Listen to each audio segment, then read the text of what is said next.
Hai teman-teman semua, perkenalkan nama aku Naila Sofa, NRP 012194000011 dari MPIA. Di sini aku bakal menjelaskan mengenai EIS atau Electrochemical Impedance Spectroscopy. Di sini pertama kita ada pengertiannya. EIS atau yang dikenal sebagai spektroskopi impedansi atau AC impedansi adalah salah satu teknik eksperimental yang memiliki peranan khusus dalam kajian korosi atau proses elektrokimia.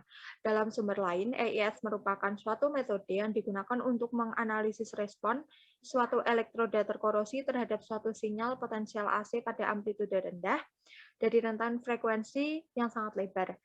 Sistem EIS ini mencirikan respon waktu sistem kimia menggunakan tegangan arus bolak-balik atau AC, amplitudo rendah pada rentan frekuensi tertentu. Lalu apa sih kegunaan EIS itu?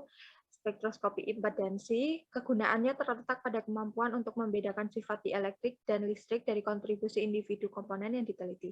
Selain itu, EIS digunakan untuk menentukan parameter kinetika elektrokimia berkaitan dengan unsur-unsur listrik seperti tahanan, kapasitansi, dan induktansi. Dari hasil pengujian EIS dapat diketahui mekanisme inhibisi antar muka logam dengan inhibitor. Nah, di sini ada gambaran rangkaian alatnya. Di sini ada peletakan sampel, dan di sini ada 3 elektroda, yakni elektroda pembanding, elektroda kerja, dan elektroda bantu. Nah, nanti akan dihubungkan ke komputer, dan kita akan mendapatkan hasilnya. Sistemnya menggunakan program dari komputer yang memang dirangkai secara khusus untuk pengujian EIS. Kemudian wadah sampel di sini ini digunakan harus yang dapat menjadi isolator seperti kaca atau plastik, sehingga tidak akan mengganggu transfer elektron selama pengujian. Lalu di sini ada prinsip dasar. Yang pertama ada hukum Ohm mendefinisikan resistansi dalam rasio antara tegangan dan arus. R dirumuskan E per I, hubungan hanya terbatas di satu elemen rangkaian atau resistor ideal. Lalu ada sifat penyederhanaan resistor ideal yang meliputi 3, yakni 1, mengikuti hukum Ohm pada semua level arus dan potensial, 2, harga resistansi tidak tergantung pada frekuensi, dan 3, semua arus AC dan potensial yang melewati resistor berada dalam satu fasa. Nah, selanjutnya ada hasil plot dari sistem komputer tadi. Ada 2. Yang pertama Nyquist plot, sering digunakan untuk mengevaluasi data impedansi elektrokimia. Data impedansi nyata digambarkan sepanjang sumbu X dan data imajiner negatif diplot sepanjang sumbu Y. Nyquist plot sendiri memanfaatkan komponen listrik yang dibuat oleh rangkaian ekuivalen untuk mengkarakterisasi ketergantungan frekuensi dan respon impedansi, sehingga diameter setengah lingkaran akan sama dengan resistensi polarisasi. Nah, di sini merupakan grafiknya. Jika secara kinetik sistem berjalan dengan lambat, hasil RCT akan besar dan perpindahan masanya menjadi signifikan. Jika RCT kecil, maka sistem kinetiknya akan menjadi lancar. Nah, yang kedua, ada dot plot. Nah, plotnya akan seperti ini.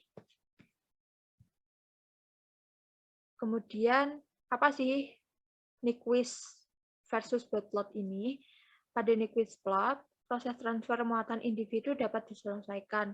Begitu pula pada dot plot. Nah, sedangkan di Nyquist, frekuensinya eksplisit, sedangkan di dot plot, frekuensinya tidak jelas. Kemudian impedansi Nyquist plot kecil dengan adanya impedansi besar dapat diidentifikasi dengan mudah, sedangkan pada dot plot, impedansi kecil dapat dibanjiri dengan impedansi besar.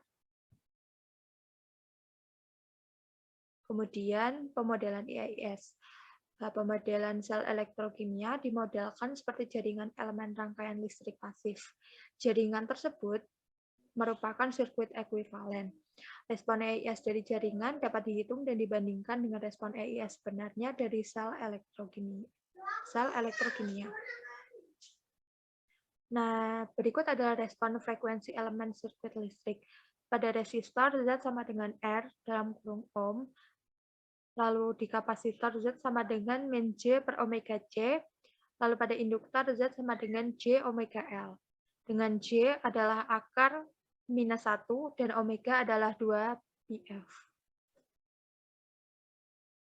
Nah, berikut ada parameter yang diukur EIS. Yang pertama, resistensi elektrolit.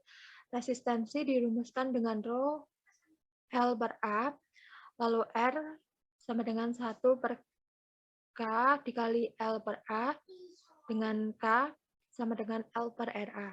Resistensi transfer muatan. Nah, di sini RCT ada sama dengan RT per F kuadrat, K0 SH, C0 bintang. Di sini reaksi transfer muatan memiliki kecepatan tertentu yang tergantung pada jenis reaksi, suhu, konsentrasi produk, dan potensialnya. Selanjutnya ada persamaan RCT.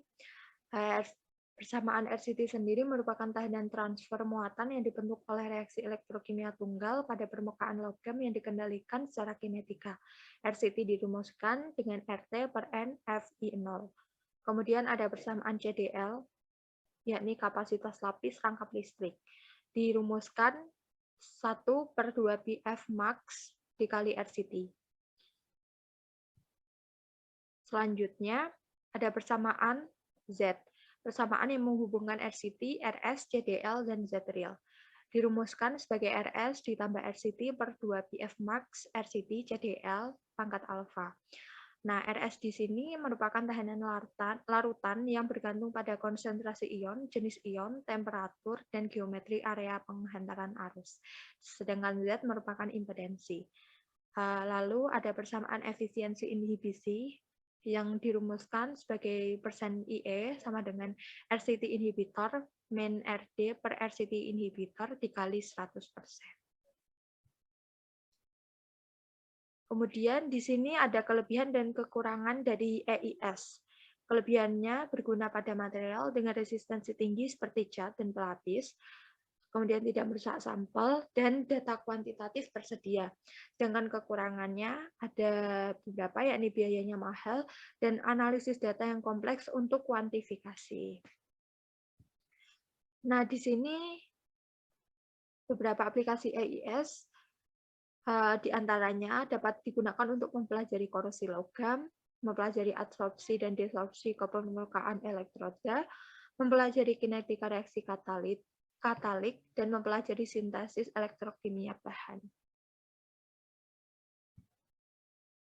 Sekian yang dapat saya sampaikan. Jika ada salah kata ataupun kalimat, mohon maaf yang sebesar-besarnya. Dari saya sekian dan terima kasih.